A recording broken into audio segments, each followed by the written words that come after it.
Picture this for a second. You're 26 years old, sitting in a gray, coffee-stained cubicle.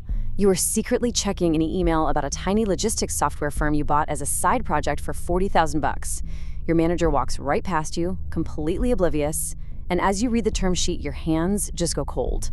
Out of nowhere, the firm is suddenly worth triple what you paid. In this explainer, we're going to break down the incredible true architecture of how invisibility protects a $600 million shadow portfolio. So you might be wondering, how does an invisible nine-figure empire actually begin? Well, it starts with a mere $600. Literally just 600 bucks. That money goes directly toward buying a simple domain name and paying a registered agent fee. That's it. It's the ultra-cheap seed money for a massive financial fortress that absolutely nobody will ever see coming. From that moment on, you're essentially living two timelines at once. On one hand, you've got your mundane external reality, right? You're an underpaid analyst working a 9 to 5, just nodding your way through boring quarterly meetings. But in the background, you are quietly and obsessively building a legal structure. You're setting up a Delaware LLC, a Wyoming holding entity, and you're making secret acquisitions while your boss isn't looking. Okay, let's get into Section 1, the rule of invisibility, staying in the shadows. This is where you make your first quiet moves. You buy a failing e-commerce brand for less than the price of a used car, fix it over a weekend, and flip it for an $11,000 profit to a buyer who never even learns your real name. And here is the absolute most critical lesson of stealth wealth you learn from this. The entity matters more than the asset. You take the $31,000 from that first flip, but you don't spend a single cent on yourself. Instead, you use half of it to fund a Wyoming holding company. You don't own the assets anymore, the holding company does. You literally become a shadow behind a shadow. Which brings us to rule 1 of your new life. Never be visible. You realize that curiosity is incredibly dangerous. The moment people, even your closest friends or family, know what you're building, they start asking questions. They ask why and how. And that curiosity, that's a door that lets them in, and it can quickly unravel your total secrecy. Your invisibility is your absolute ultimate moat. Let's just look at how rapidly this escalates. By month 7, you're not just flipping one site. Your holding company now owns 4 small businesses with a combined enterprise value of around $210,000. And the craziest part? You've achieved this explosive growth while keeping it a complete secret from everyone, even your girlfriend. Moving on to Section 2, architecting the shadow structure, building the legal moat. When you're building an empire in the dark, your late-night reading isn't novels anymore, it's contract law. You absolutely have to master the vital difference between an asset purchase and a stock purchase. Why does this actually matter? Because choosing the right legal framework is exactly what keeps your real name completely out of the light and off all public records.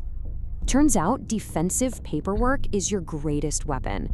You start learning how indemnification clauses protect you from hidden liabilities and how earnouts can quietly bankrupt an operator if they're structured poorly. You basically use these legal maneuvers to form a literal moat of paper around your growing portfolio, ensuring the math is never used against you. To survive and scale this thing, you've got to develop a strict set of internal rules. First, never keep more than 2 acquisitions in the same industry. That way, a single sector failure can't wipe you out. Second, never let a seller meet you in person, because faces get remembered and people talk. And finally, never brag, not even privately in the mirror. Pride is the very first leak in your ship. Section 3, defending against unseen threats, protecting the empire.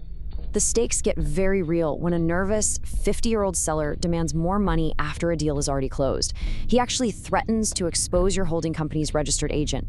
To stop this thread from unraveling, you have to break your own rule. First, you meet the hostile seller in person at a concrete parking garage at 7 a.m. before your day job. Second, you present him with clean, overwhelming, timestamped documentation proving the deal was completely legitimate. Third, you secure a quiet $8,000 settlement. You aren't paying because you're wrong. You are paying to protect your true asset, your anonymity. That tense parking garage meeting triggers a really profound realization. Money isn't the dangerous part. Exposure is. The identity you've kept folded into darkness is the absolute most valuable thing you own, and it must be fiercely guarded at all costs.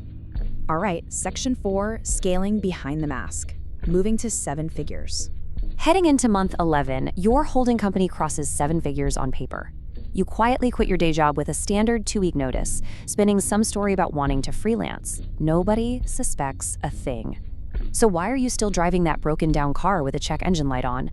Because of Rule 3, written in permanent marker on the inside of your closet door. Never let your lifestyle become a receipt for your success. But honestly, this mask starts getting incredibly heavy. Every single family dinner becomes the lie of omission. You pretend you're barely getting by while quietly closing deals worth more than your parents' house. The psychological weight of this secrecy really begins to compound. Then the tension ratchets way up. An aggressive, unsolicited $1.8 million buyout offer lands on your desk. A massive competitor wants to buy that logistics software company you own. Selling would mean an enormous, life-changing liquidity event.